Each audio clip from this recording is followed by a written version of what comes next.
Alright, people, this is my movie review of the Wakanda Black Panther.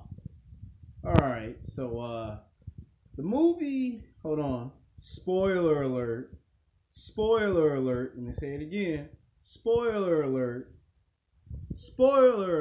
hold on, spoiler alert, sorry I gotta say spoiler alert so many times. But it's a written rule in movies that when you make a movie review, you don't want to ruin the movie for those that ain't seen the movie. Now, the Black Panther movie, from a scale from 1 to 10, I give this movie a 10 out of 10 for being the best movie that it possibly can be.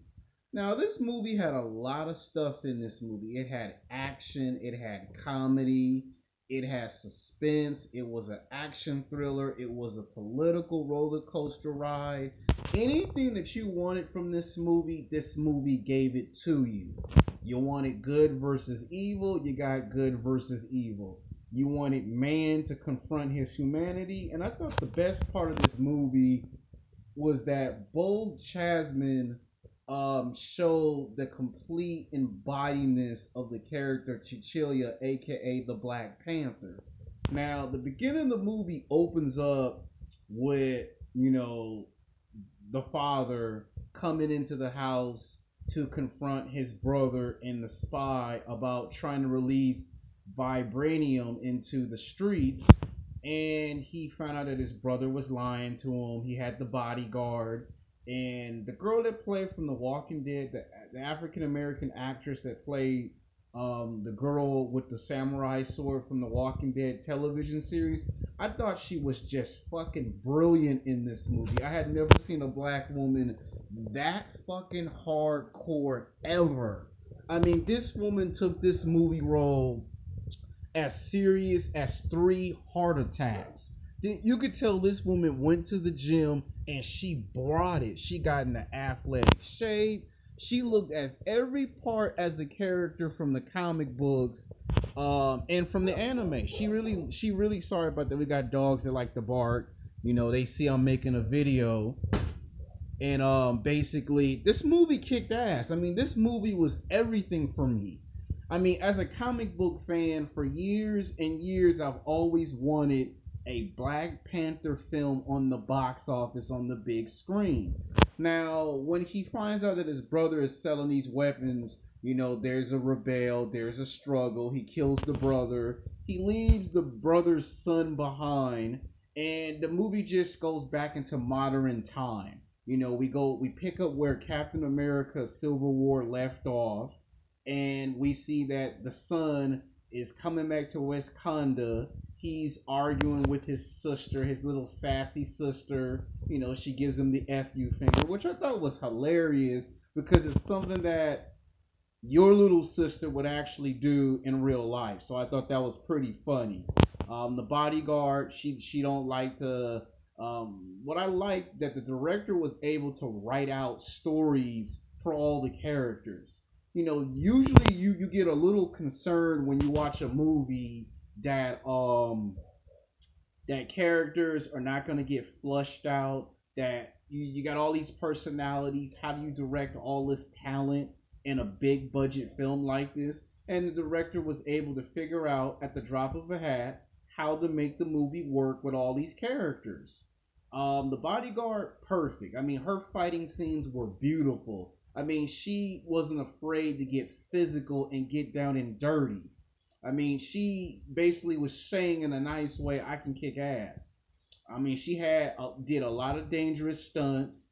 Her martial arts training that was she done from The Walking Dead actually helped this character for this movie. So I give her some mad respect and credit for kicking ass in this movie. The love interest of the Black Panther. She surprised the hell out of me. I didn't think that she could really pull any of this stuff off.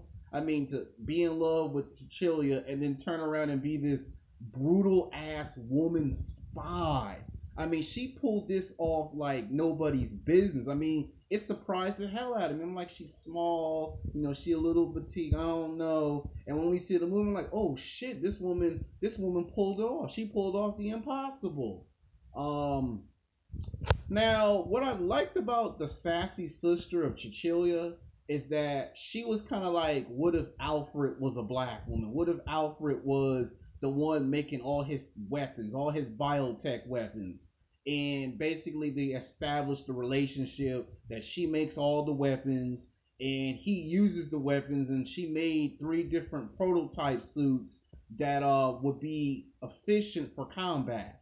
And this kind of explains how his suit was made and where the technology came from. If you watch Captain America Civil War, you would notice that he had a similar suit, and we see that same suit in this film, but we notice that he's wearing the one that can absorb kinetic energy that allows him to take all these blows and keep on fighting, that makes him completely indestructible, even though it's a man inside of a suit. Now, the humanity of this film was the trials, the Black Panther trials. He had to prove that he was worthy of being Wakanda's king, and the fact that they fought, he took on the white ape. The guy that played the monkey ape, the white ape. He took him on and he beat him. Now, they didn't want to make this one of those, he just flat out beat him and he's king. They wanted to make this fight actually represent something. And this fight actually was good. The best part of the movie is when Andy Serkis starts getting funny and he goes in the club and he starts talking trash, and then all of a sudden everybody's on arm's length, on distance. And next thing you know, what we see, guess what we see? We see the fight scene inside the club before it gets to the street. Now I hate to say this, but the director had to have been watching The Dark Knight. He had to. That incredible intense scene where Batman takes his rope to launch it around the truck and makes the truck tip over. It was almost the same thing in The Dark Knight, except for he had Andy Serkis as Claw come out and fire those weapons to blow up the cars. And you see Cecilia using his acrobatics to climb on walls and on buildings. And he jumps on top of the car and uses strength to kind of like maneuver the car over to the right and to the left and tip it over. So it was like he was taking some cues and ideas from the Dark Knight movie, and that's what he was going into that direction. Remember in The Dark Knight when they captured the Joker and they interrogated him? Well, it brought me back to The Dark Knight. I mean, that scene was so beautiful. It's like, oh shit, it's like Dark Knight all over again. And the interrogating scene was beautiful. The way Ross came in there and interrogated him, it was like the same way Commissioner Gordon interrogated the Joker. The good cop, bad cop routine. So you can tell the director had to have been watching The Dark Knight and say, I'm going to take some cues from this film and kind of put it into the Black Panther film. And then the fact that he was able, Cecilia never got a chance to interrogate him because Killmonger shows up, and Killmonger kills a lot of people in this movie, by the way. He kills a lot of people. I mean, I like the part where he went into the museum and he was arguing with the white lady, and he told the lady, well, actually, they stole this from the, Wakanda. Wakanda took it from another group, and the lady was like, okay, I'm going to have to ask you to leave. I thought it was beautiful that they set up how he was going to get revenge. And then the fact that he attacked Black Panther the way he did. But I like the fact that when it got too closer to him coming back to confront actor Forrest Whitaker, it was just beautiful how he found out from going back into cryogenic sleep after being defeated by Killmonger that he confronted his father about killing his uncle and leaving the boy for dead. And you created a monster in the process. Now, this shows the humanity. You see father and son clash in the flashbacks, in the dream sequence. When he wakes up, he's beaten to death.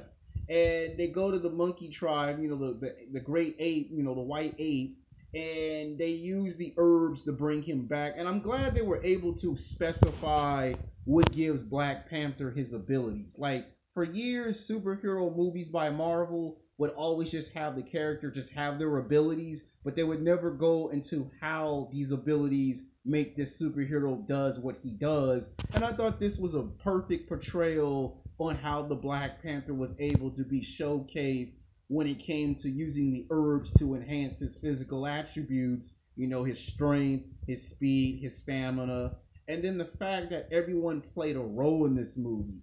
Angela Bassett was perfect as the mom. I don't think you could pick no one better than her. She was just superb in this film. She embodied what a black woman as a mom would be. Forrest Whitaker had a good role in this film. He got to, be portrayed in a positive light. Andy Serkis, I feel that Andy Serkis did a better job in this film than he did in Star Wars The Last Jedi. Here, he looks like a strong villain. Now, it was unfortunate that his character got killed off so fast and so quick. It would have been nice if he could have been seen at the end of the film smiling and sneaking off with more vibranium. I thought that would have been better. Now, the fact that we had two Panthers fight each other towards the end of the film where everyone's fighting everyone, I thought that was perfect. There were moments where I was saying, oh my God, there's no Avenger in sight. There's no Iron Man. There's no Captain America. There's no Black Widow. There's no Falcon. There's no Avenger here. It's just the movie is the way it's supposed to be. See, most films, when you hear the name of a superhero, you want it to be exactly just that. And this movie was. And then the fact that he went to the UF and tried to explain to them that he wanted to share his culture was a nice end credit scene. And then when we get to the end, the last end credit scene, we see Bucky Barnes, aka Winter Soldier, without his arm, and we see him talking to Cecilia's sister, which, if you notice in the movie, that is the first clip of Avengers Infinity War. So they found a way to still tease Avengers Infinity War without making it into the movie of the Black Panther. So the Black Panther got to stand on its own 2 feet. Like I said, this movie was everything. If you wanted some comedy, you got some comedy in this movie. You wanted some action, you got action. If you wanted suspense, you got suspense. If you wanted a thriller, you got a thriller. And if you wanted some political stuff, you got some political stuff. And there was not too much romance in this movie, but there was some at some key critical moments. There was some romance. And just about every actor or actress that popped up in this film all looked it real strong and powerful, and everyone got to share the spotlight. Most movies, they focus on 1 or 2 or 3 characters and that's it. This movie focused on every character. Not one person was left out. Ross, he got to fly the ship and got to shoot down the other ships. He had the nice role. The love interest got to fight. The sister got to fight. The bodyguards and her royal guards got to fight. All the people in the movie all played a big role in the Black Panther. Just phenomenal. They showed the father. They show, and then my favorite part of the movie is towards the end where he returns back to the city where Michael B. Jordan's character originally came from, and they're playing basketball, and the little kid walks up and looks at him and says, "Who are you?" And he just smiles.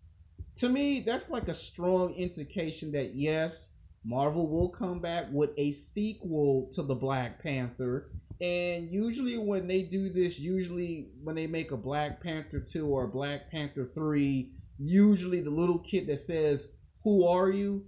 is either going to be a superhero or a supervillain. I believe the director might have saw Justice League last year and said, "Hey, let's add this into the film." So they took some stuff from Justice League, they took some stuff from The Dark Knight, but for the most part, this film clearly stood out on its own and I give the movie a strong 10 out of 10. Now, there is some controversial to the Black Panther movie. I'm not going to sit here and lie